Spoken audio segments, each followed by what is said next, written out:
कहानी की शुरुआत में हमें एक मायूस लड़के को दिखाया जाता है जो अपनी जिंदगी से काफी ज्यादा परेशान था। वो कहता है वैसे भी मैं घर जाके क्या करूंगा, या तो मैं टीवी देखूंगा या फिर मैं गेम खेलूंगा, क्योंकि उसकी जिंदगी में ऐसा कोई नहीं था जो उसका घर पर इंतजार करे। जिसके बाद वो अपना काम खत्म करके अपने घर की तरफ जा रहा था, जहाँ पर वो ध्यान नहीं देता और वो एक ट्रक से जाकर टकरा जाता है और उसकी वहीं पर मौत हो जाती है। जब उसकी आंख खुलती है तो वो एक दूसरी दुनिया में रिकार्डेट हो चुका था। तभी उसे एक बूढ़ा आदमी उठाता है और उसके ऊपर मैजिक करने लगता है। उस आदमी का नाम मार्लिन है और वो इस दुनिया का सबसे ताकतवर विजेट है। अब उस बात को 8 साल बीत चुके थे। अब वो लड़का काफी ज्यादा बड़ा हो चुका था। वो बताता है कि मैं अपनी दादा दादी के साथ रहता हूँ, और हाँ, मुझे अपना पिछला जन्म भी अच्छे से याद है कि मैं एक जापान नाम की कंट्री में रहता था। हालांकि मुझे याद नहीं है कि मेरी मौत आखिर कैसे हुई थी, पर मैं इस दुनिया में बहुत खुश हूँ। जिसके बाद सिन अपने घर पे जाता है, अपने दादा को पकड़े हुए शिकार को दिखाता है। उसने कुछ चिकन और एक जंगली सुअर को पकड़ा था, जिस पर सिन के दादाजी सोचते हैं कि वो अब दिन पे दिन और भी ज्यादा ताकतवर होता जा रहा है। जहाँ पर वो उसे लकड़ियों में आग लगाने के लिए कहते हैं। शिन यहाँ पर बिना मंत्र को बोले अपने मैजिक को इस्तेमाल कर सकता है, जिसे देख के उसके दादाजी काफी शौक होते हैं। उसी के साथ वो काफी खुश भी होते हैं, जिस पर वो कहते हैं कि तुम्हें सिर्फ मैजिक नहीं सीखना चाहिए, उसी के साथ तुम्हें तलवारबाजी भी सीखना चाहिए। तभी दादी मेलिडा और मिचेल भी वहाँ पर आते हैं। दरअसल मिचेल सिन को स्वॉर्ड चलाना सिखाता है, लेकिन उसकी दादी जब सुअर को देखती है तो उसके ऊपर भड़कने लगती है कि तुम इतना खतरनाक काम क्यों करती हो, तुम अभी बच्चे हो। जिस पर वो कहता है कि ये इतना भी ज्यादा खतरनाक नहीं था, मेरे पास मैजिक गियर है जो हम दोनों ने साथ मिलकर बनाया था। ये सुनकर वो काफी परेशान हो जाती है और कहती है कि किस दुनिया में 8 साल का बच्चा शिकार पे जाने लगता है। जिस पर वो अपनी तरफ उंगली करने लगता है, जिस पर उसके दादाजी कहते हैं कि तुम जानती हो कि सिन मैजिक करने में कितना ज्यादा माहिर है।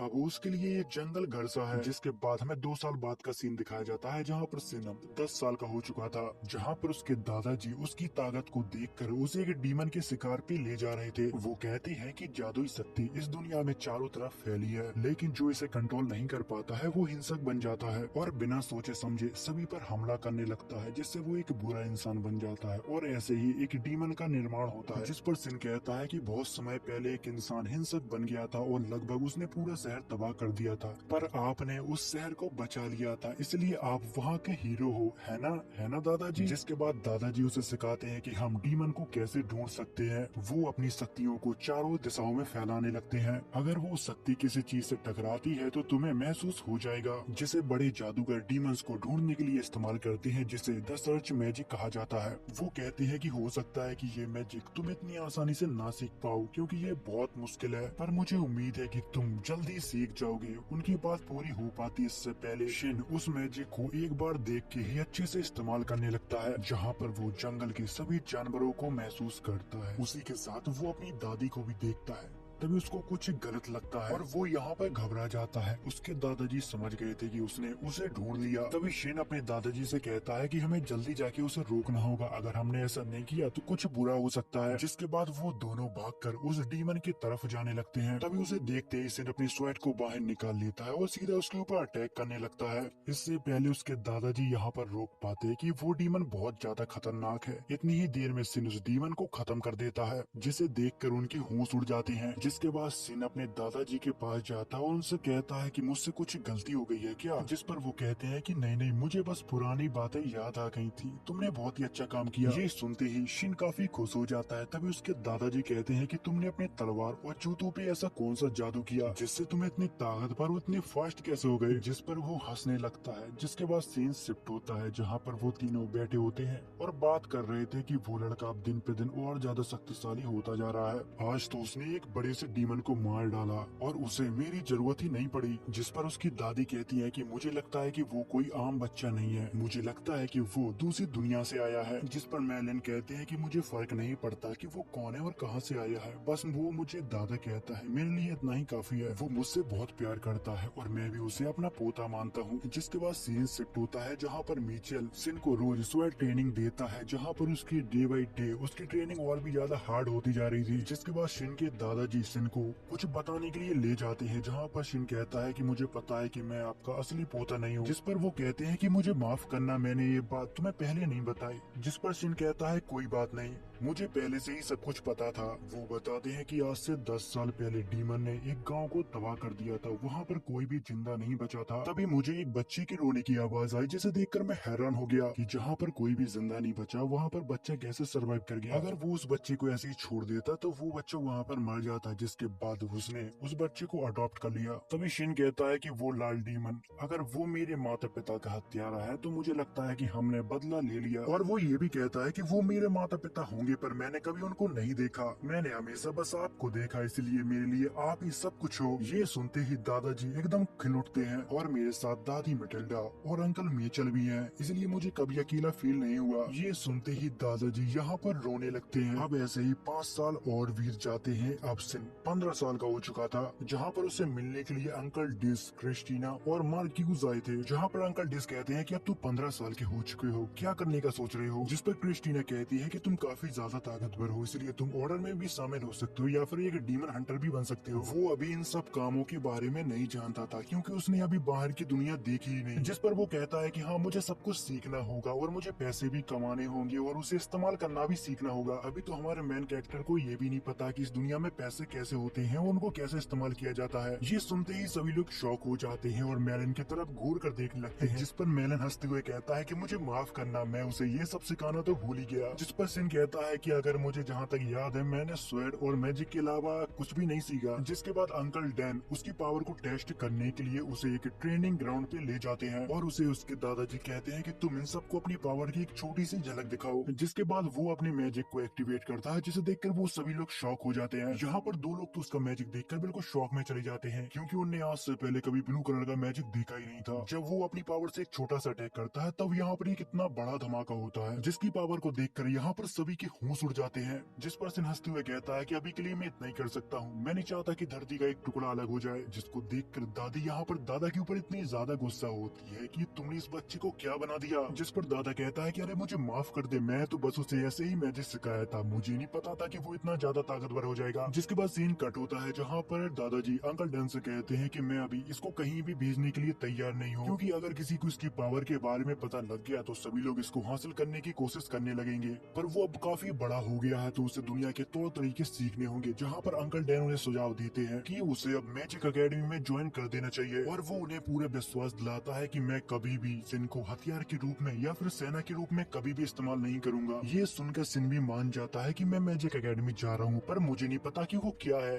पर फिर भी मैं वहाँ पर जाने के लिए काफी एक्साइटेड हूँ। उसी के साथ अंकल डैन ये भी कहते हैं कि पर तुम्हें एंट्रेंस एग्जाम खुद ही क्लियर करना होगा, मैं तुम्हारी उसमें कोई भी मदद नहीं कर सकता। दरअसल वो एक किंग है, उनकी राज्य की सीमा वहाँ पर नहीं लगती। और हाँ, जो 2 लोग इनके साथ हैं वो सिक्योरिटी गार्ड हैं। अब उसके दिमाग में सिर्फ एक सवाल था कि मेरे दादा जंगल में रहते हैं, फिर भी एक किंग उन्हें कैसे जानता है। अंकल डिसो से बताते हैं कि तुमने शायद एक कहानी सुनी होगी, एक शहर को एक डीमन ने तबाह कर दिया था, उसको रोकने वाला कोई नहीं था। फिर अचानक 2 सूरवीर आते हैं, उसकी दवाई को खत्म कर देते हैं और वहाँ के लोगों को आजादी दिला देते हैं। दरअसल वो मेरे ही देश में हुआ था और हमें बचाने वाले तुम्हारे दादा और दादी थे। उन दोनों ने अपने शानदार मैजिक से उस डीमन को खत्म कर दिया। जिसके बाद सीन कट होता है। अब वो सभी लोग कैपिटल की तरफ रुक करते हैं, जहाँ पर उन्हें चलते चलते आधा महीना बीत जाता है। सिन अपने दादाजी से पूछता है कि आपके पास कैपिटल में कितना बड़ा घर है, जिस पर वो कहते हैं कि मुझे नहीं पता, मैंने उस तोहफे को कभी देखा ही नहीं। जिसके बाद जब वो लोग कैपिटल के अंदर जाते हैं, तभी एक गार्ड उनका रोक लेता है और कहता है ये कुछ आधार कार्ड वगैरह दिखाओ, उसके बाद ही तुम्हें अंदर भेजा जाएगा। जिसके बाद वो दोनों अपना रैंक कार्ड उसे दिखाते हैं, जिसे देख के वो घबरा जाता है और कहता है कि मुझे माफ करना, आप दोनों तो महान लोग हो। जब ये बात किंगडम के लोगों को पता चलती है तो वो भागकर उनके तरफ आने लगते हैं। जिसके बाद वो कहते हैं कि तुम हमारा काम जल्दी करो, वरना यहाँ पर भीड़ लग जाएगी। जब वो लोग मैंसन पहुँचते हैं, तब उनका बहुत ही अच्छे से स्वागत होता है। तभी सिन के दादाजी उससे कहते हैं कि तुम बैठे बैठे काफी बोर हो गए होगे, इसलिए जाओ शहर में थोड़ा घुमाओ। जिसके बाद सिन शहर को बहुत अच्छी तरह से घूमने लगता है। वो यहाँ पर घूमते घूमते खो गया था। तभी वो एक गली में पहुँचता है, जहाँ पर कुछ गुंडे एक लड़की को परेशान कर रहे थे। तभी सिन उनको मना करता है एक लड़की को छेड़ने के लिए। तभी वो लोग कहते हैं कि तू कहाँ से आया बे,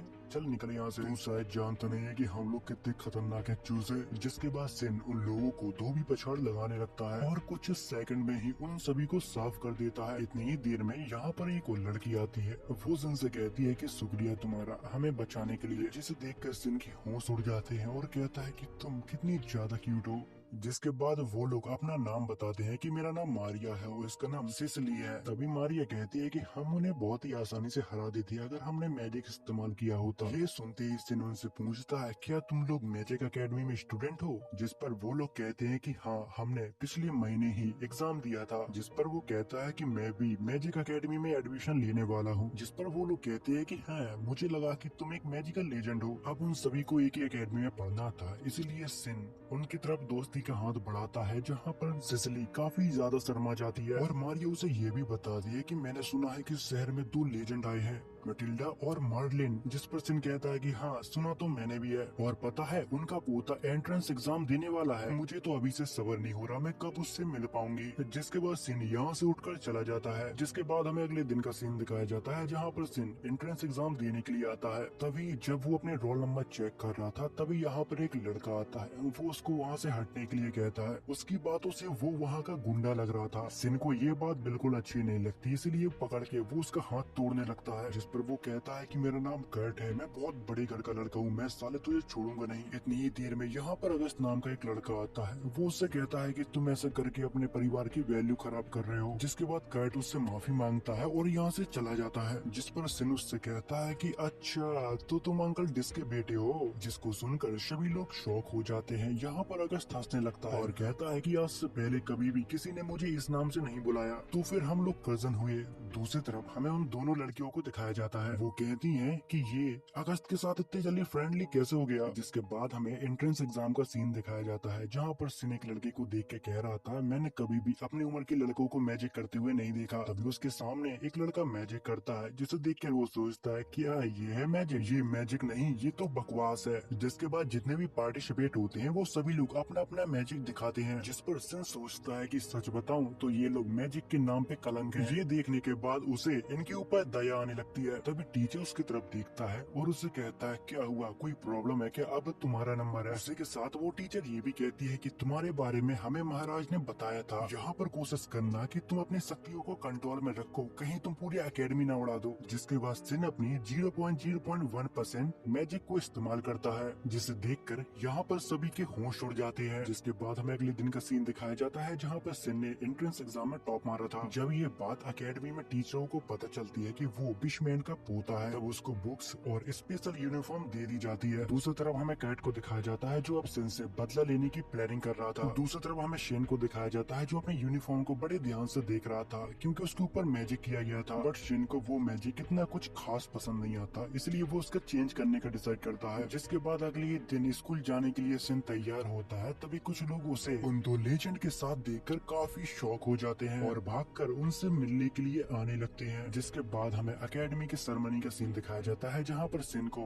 स्पीच देनी थी, क्योंकि वो इस साल का टॉपर था। यहाँ पर बहुत बड़े बड़े लोग उसकी स्पीच सुनने के लिए आए थे। जब टीचर उसका नाम लेके बुलाते हैं, तब क्लास में सन्नाटा छा जाता है। यहाँ पर सबको पता चल जाता है कि वो विशमैन का पोता है। वो यहाँ पर एक बहुत अच्छी स्पीच देता है, सभी को वो अच्छी लगती है सिवाय एक के। उसको इससे बहुत ज्यादा जलन हो रही थी। स्पीच खत्म होने के बाद मारिया सिन के पास आती है और उसे अपनी परेशानी बताती है। दरअसल सिसिली को कोई परेशान करता है। इतनी ही देर में यहाँ पर कर्ट आता है, जिसे देखकर सिसिली यहाँ पर कांपने लगती है। कर्ट उसका हाथ पकड़ने की कोशिश करता है, लेकिन सिन उसे दूर कर देता है, जिसे देखकर वो समझ जाता है कि उसे परेशान करने वाला और कोई नहीं, वही बदतमीज लड़का है। वो अपने पिता के ओहदे का फायदा उठाता है और स्कूल में रैगिंग करता है। तभी हमें एक बड़े सीक्रेट के बारे में पता लगता है कि कर्ट ने उसे धमकाकर उससे जबरदस्ती एंगेजमेंट कर ली थी, बल्कि सिसिली को ये बिल्कुल भी पसंद नहीं था। तभी सिसिली कर्ट के मुंह पे एंगेजमेंट तोड़ देती है, जिस पर कर्ट हंसने लगता है और कहता है क्या तुम सच में ऐसा करना चाहती हो? तुम्हें पता है ना कि तुम्हारे पिता मेरे अंडर आते हैं, मैं चाहूँ तो उनके साथ कुछ भी करवा सकता हूँ। ये बात सुनकर सिसिली यहाँ पर डर जाती है। इतनी ही देर में यहाँ पर अगस्त आ जाता है। वो उससे कहता है कि मैंने तुमसे कल क्या कहा था, शायद तुम मेरी बात भूल गए। दरअसल यहाँ पर कर्ट है,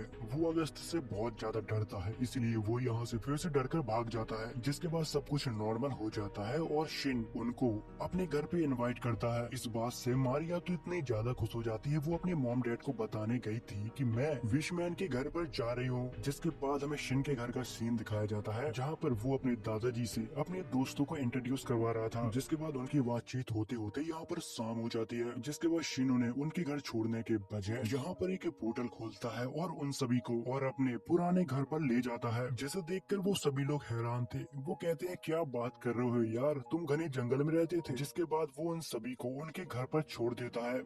जिसके बाद हमें अगले दिन का सीन दिखाया जाता है, जहाँ पर वो लोग अकेडमी में आते हैं। जब यहाँ पर सभी बच्चे आ जाते हैं, इसके बाद यहाँ पर टीचर आते हैं। वो कहते हैं कि पहले मैं कुछ पढ़ा देता, उसके बाद तुम सभी को अकेडमी के बारे में बताऊंगा। जहाँ पर वो बताते हैं कि ये एक मेन गेट है, जहाँ पर बिल्डिंग को 2 भागों में बांटा गया है। जहाँ पर एक बिल्डिंग में उन्हें मैजिक सिखाया जाता है और दूसरे में मैजिक को प्रैक्टिकल करके दिखाया जाता है, और चाहो तो आप वहाँ पर फिजिकल ट्रेनिंग भी कर सकते हो। तभी यहाँ पर एक लड़की जिसका नाम एलिस है, वो से कहती है क्या तुम कोई ग्रुप ज्वाइन करने वाले हो क्या? जिस पर वो कहता है कि मैंने अभी इसके बारे में सोचा नहीं। तभी अगस्त कहता है रहने दो, तुम्हारे लेवल का कोई भी ग्रुप नहीं है यहाँ पर। और वो कहता है कि ऐसा क्यों नहीं करते कि तुम खुद एक नया ग्रुप बना लो। जिस पर टीचर्स भी उन्हें मंजूरी दे देते हैं। जहाँ पर अगस्त कहता है कि ये देखना काफी मजेदार होगा कि तुम किस तरह के ग्रुप बनाते हो। ये सुनते ही वहाँ पर जितने भी लोग होते हैं सभी लोग उसके ग्रुप में आना चाहते थे। तभी सिंह टीचर से कहता है कि हम ग्रुप किस तरीके से बना सकते हैं और क्या होता है उसका प्रोसेस। बस 6 से ज्यादा लोगों को जोड़ना होगा और एक रिक्वेस्ट को डालना होगा, बाकी मैं सब कुछ संभाल लूंगा। तभी सिसिली कहती है कि अगर तुम एक नया ग्रुप बनाओगे तो हम दोनों को जोड़ना मत भूलना। तभी यहाँ पर थॉर नाम का लड़का कहता है कि अगर तुम ग्रुप के लीडर बनोगे तो वैसे में हमें क्या करना होगा। अब इतने सारे सवाल सुन के तो सिन का दिमाग ही घूमने लगता है। बट यहाँ पर उनके क्लासमेटों को सिर्फ ये चिंता थी कि हम ग्रुप का नाम क्या रखेंगे। तभी उसके क्लासमेट कहती है कि हम ग्रुप का नाम अल्टीमेट मैजिक स्टडी ग्रुप रखेंगे। बट यहाँ पर शिन को ये नाम बिल्कुल भी पसंद नहीं आया था, पर बाकी लोगों को ये नाम बहुत अच्छा लगा। जिसके बाद हमें अंकल डिस और कुछ लोगों को दिखाया जाता है, जहाँ पर वो लोग चर्चा कर रहे थे इन कुछ समय में डीमंस की जनसंख्या कुछ ज्यादा ही बढ़ रही है। अगर ऐसा कुछ है तो किंगडम में हादसे की खबर आने लगती, बट ऐसा कुछ भी नहीं हुआ। जिसके बाद वो डोमिनिक से पूछते हैं तो फिर इसका मतलब क्या है। जिस पर डोमिनिक कहता है कि उनकी जनसंख्या धीरे धीरे बढ़ रही है, पर मुझे ऐसा लग रहा है कि कोई उन्हें बना रहा है और ये कोई मामूली मामला नहीं है, हम इसकी जड़ तक जाना होगा। जिसके बाद किंग उन सभी को इन्वेस्टिगेट करने के लिए कह देते हैं। जिसके बाद हमें कैट के डैड को दिखाया जाता है, जो कैट के ऊपर बहुत भड़कते हैं क्योंकि इस राजा ने उनकी शिकायत की थी क्योंकि स्कूल में वो बहुत ही गलत काम करता था। बट कैट यहाँ पर थोड़ा पागल और सरफरा टाइप का इंसान है। वो अपने डैड पर ही गुस्सा होने लगता है और कहता है कि मैं बड़े खानदान से हूँ तो मैं आम लोगों की तरह अपनी जिंदगी नहीं बिता सकता,